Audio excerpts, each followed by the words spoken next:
Assalamualaikum warahmatullahi wabarakatuh. Perkenalkan, nama saya Yuli Sepdiana, NIM A131230054. Saya di sini akan mempresentasikan jawaban UTS saya, Hukum Lingkungan. Untuk soal nomor 1, yaitu contoh dan solusi konkret permasalahan lingkungan hidup di Indonesia dalam faktor teknologi. Oke, untuk contoh konkretnya dalam faktor teknologi itu seperti anak-anak yang mengalami gagal ginjal. Nah, anak-anak ini terkena gagal ginjal, penyebabnya bisa saja karena merkuri, nuklir ataupun pestisida. Nah, untuk contoh konkret dalam motif ekonomi yaitu sifat keegoisan. Ya, sifat keegoisan di sini hanya mementingkan keuntungan pribadi. Contohnya seperti mengeksploitasi sumber daya alam kita secara berlebihan. Nah, untuk penyelesaiannya atau solusinya di sini bisa yang pertama multidisiplin. Di sini multidisiplin yaitu kerjasama kita seperti ada kedokteran, teknik gitu. Nah, untuk solusi yang kedua bisa dengan intradisiplin gitu. Jadi satu ilmu disiplin tetapi memiliki banyak cabang. Nah, untuk solusi yang ketiga bisa dengan lintas sektoral, ya, penyelesaian masalah lingkungan hidup dilakukan secara terpadu antar sektor. Oke, untuk soal nomor 2 yaitu sejarah perkembangan konsep sustainable development. Sustainable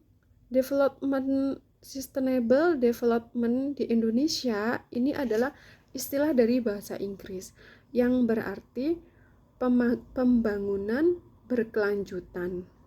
Konsep ini menekankan pada pembangunan yang memenuhi kebutuhan generasi sekarang tanpa mengorbankan kemampuan generasi mendatang untuk memenuhi kebutuhan mereka. Ya, sustainable development ini memiliki 3 pilar utama, yaitu ekonomi, sosial, dan lingkungan hidup. Ketiga pilar ini menghasilkan SDGs, Sustainable Development Goals. Ini adalah tujuan pembangunan berkelanjutan yang diterapkan oleh PBB. SDGs ini terdiri dari 17 tujuan yang mencakup berbagai aspek kehidupan, mulai dari pengentasan kemiskinan sampai perubahan iklim.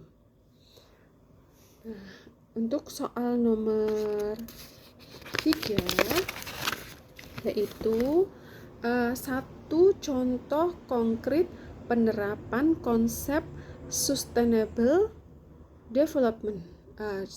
Satu contoh konkretnya itu seperti green job atau kerja hijau, yaitu jenis pekerjaan yang berkontribusi dalam upaya pelestarian atau pemulihan lingkungan sehingga bisa mengurangi emisi karbon, seperti limbah sanitasi.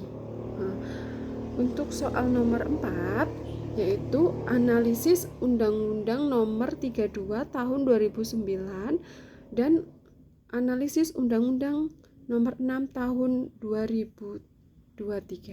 Oke. Untuk Undang-Undang Nomor 32 Tahun 2009 ini mengatur tentang perlindungan dan pengelolaan lingkungan hidup dan penegakan hukuman bagi pelanggarnya. Nah, untuk Undang-Undang Nomor 6 Tahun 2023 ini sering disebut Omnibus Law, yaitu mengatur tentang cipta kerja dan mengatur perlindungan dengan lingkungan di Indonesia. Untuk pasal yang mengatur aspek administrasi, pidana, dan perdata. Untuk administrasi itu ada di pasal 36 Undang-Undang Nomor 32 Tahun 2009. Mengatur mengenai izin lingkungan yang wajib dimiliki oleh pelaku usaha yang usahanya berpotensi menyebabkan dampak lingkungan hidup atau AMDAL. Seperti itu. Nah, untuk aspek perdata itu ada di pasal 87 Undang-Undang Nomor 32 Tahun 2009. Siapapun yang melakukan tindakan yang merusak lingkungan hidup dan menimbulkan kerugian wajib membayar ganti rugi atau melakukan pemulihan dan ketentuan perdatanya. Untuk aspek pidana itu ada di pasal 98 Undang-Undang Nomor 32 Tahun 2009. Mengatur pidana bagi pihak yang dengan sengaja melakukan perbuatan yang menyebabkan pencemaran atau kerusakan lingkungan, dan ketentuan pidananya juga diatur.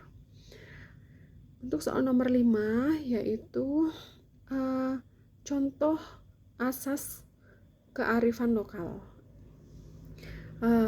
Satu contoh yaitu di Litu NTT sana, dia mengatur sistem kelestarian laut. Ya, aturan adat ini yang bertujuan menjaga keseimbangan ekosistem di laut dan untuk tetap bisa menjaga atau menghindari adanya eksploitasi berlebihan, sehingga ikan yang ada di laut akan tetap, ekosistem yang ada di laut akan tetap terjaga. Seperti itu. Untuk contoh asas partisipasi yaitu Pandawa, contohnya seperti Pandawa, yaitu komunitas relawan asal dari Bandung yang membersihkan sungai dan pantai. Nah, ini patut kita contoh untuk para generasi muda. Untuk contoh asas otonomi daerah contohnya seperti kebijakan pemerintah melalui peraturan daerah atau perda. Contohnya seperti UMKM. Perda dapat memberikan kemudahan bagi usaha mikro, usaha kecil dan menengah seperti UMKM. Sekian jawaban UTS dari saya. Kurang lebihnya saya minta maaf, dan kepada Bu Yudi saya ucapkan terima kasih. Assalamualaikum warahmatullahi wabarakatuh.